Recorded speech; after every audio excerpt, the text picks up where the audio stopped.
இந்த காட்டுல காலுக்காகவும் கோரிக்காகவும் கணவன் மனைவியா வாழ்ந்து வந்தாங்க. காலுக்காக பயங்கர சோம்பேறி, எந்த வேலைக்கும் போகாம வெட்டித்தனமா இந்த காட்டை சுத்தி சுத்தி வந்துகிட்டு இருக்கோம். கோரிக்காவும் கல்யாணம் ஆகி ரொம்ப நாள் கழிச்சு இப்பதான் மாசமா இருந்தது. இருந்தாலும் காலுக்காக இப்பவும் வேலைக்கு போறத பத்தி நினைச்சே பாக்கல. ஒரு நாள் ராத்திரி காலுக்காகவும் கோரிக்காகவும் படுத்து தூங்கிட்டு இருந்தாங்க. அந்த சமயம் கோரிக்காவும் மாங்காய் ஊறுகாய் சாப்பிட்ற மாதிரி ஒரு கனவு கண்டது. கனவு கண்ட கொஞ்ச நேரத்துல கோரிக்காவை எழுந்திரிச்சு உட்காந்து காலுக்காகத்தை எழுப்பி விட்டது. காலுஜி, சீக்கிரம் எழுந்துருங்க. கோரிக்காகத்தோட குரலை கேட்ட காலுக்காகவும் அவசர அவசரமா எழுந்திரிச்சு உட்கார்ந்தது.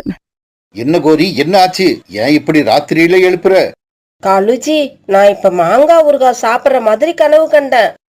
கோரி, இத சொல்லவா என்ன இப்ப எழுப்பி விட்ட? இது ராத்திரியில எழுப்பி சொல்ற அளவுக்கு ஒன்னும் முக்கியமான விஷயம் இல்ல. இந்த கனவை நீ என்கிட்ட விடிஞ்சதுக்கு அப்புறம் சொல்லிருக்கலாம்.